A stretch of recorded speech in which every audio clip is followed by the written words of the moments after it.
Eventually, guys, you're going to have to make an ultimate choice, whether or not to stay natural or not. I'm a proud natty, and I don't think test is the best. So this is what this video is all about.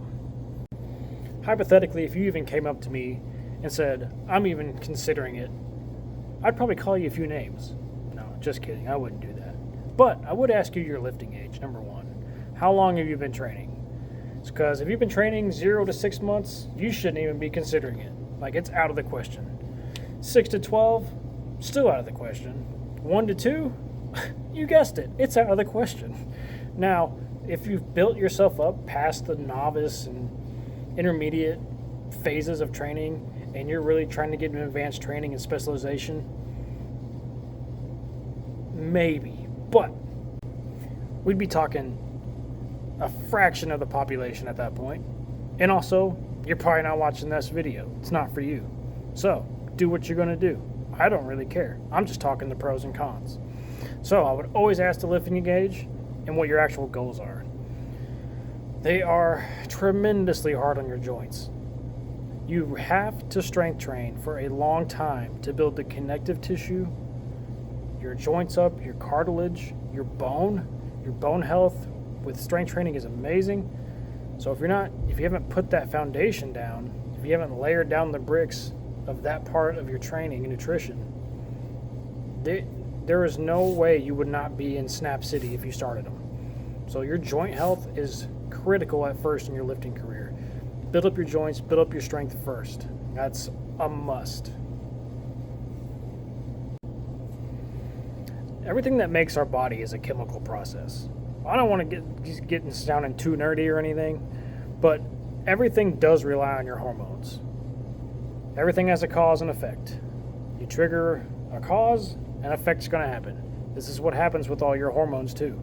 So if you start messing with your hormones, especially early, young age, teens, even low 20s, your brain's not even properly developed till you're 25 anyway, so you don't even have the hormonal structures to be an adult human at that point yet.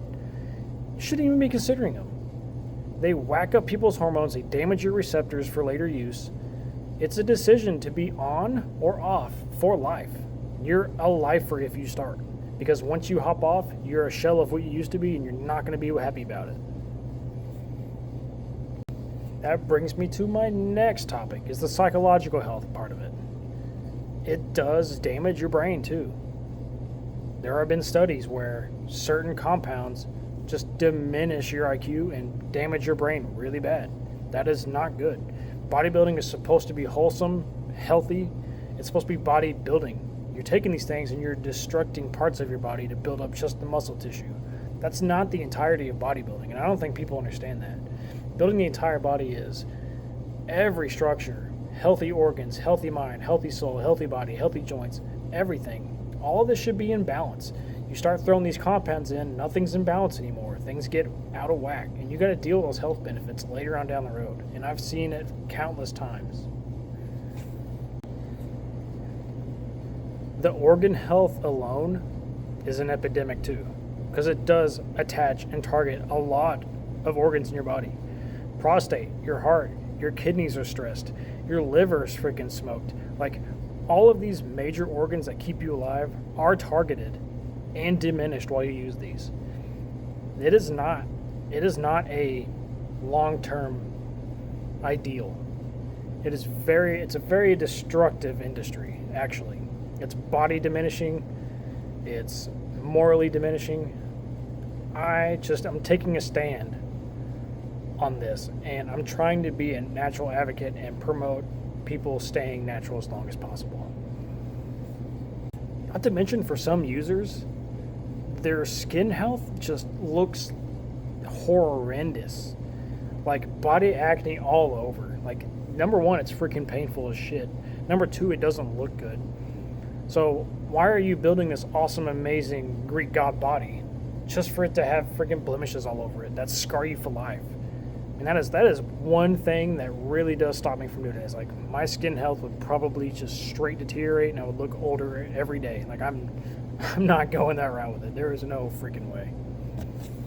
Yeah, I'm going to lump every SARM into this too. They may claim they selectively pick a receptor site and modulate them. But I don't know. I've seen even rad tank people's tests before. So like, I don't know. I'm putting all the Sarms in this department too. Like half natty, natty plus, whatever. Like they just haven't been around long enough and no one's really like sat down and studied them too long to see what actually happens in the body with them. Like there's anecdotal experience, I get that, but I just don't see them being outside of this video. So I'm plugging them in here as well.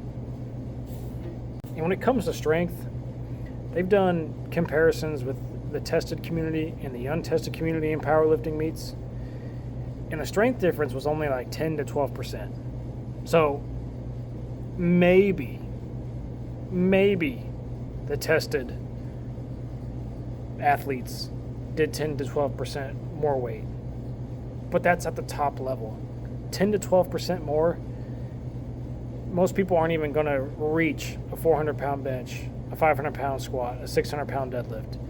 But there are millions of naturals who have done that, and those are amazing strength standards. So even if you're natural and reach a 315 bench, you're an elite. You're an elite athlete as far as a strength athlete goes, and you don't need steroids for that. So a lot of these strength standards you actually don't need steroids for. It's only when you're competing at the top level and you're advanced and you have to specialize in something that possibly you might need them. But even then, you really don't to even be competitive. It's insane. Your own body's ability to perform strength tests and do amazing things, you don't need all that stuff. It's amazing. So, in conclusion to this video, eventually, if you're in the lifting industry, fitness industry, influencer industry, you're going to have to make a choice. Is it worth hopping on for a few more views to look good short term, to have negative health benefits the long term? That's up to you. It's a free country. I think of it that way. I'm not against that. But I do want you to really consider the health repercussions of it. And I want to stay in lifetime natural. And I hope this video convinces you to do the same. Signing off.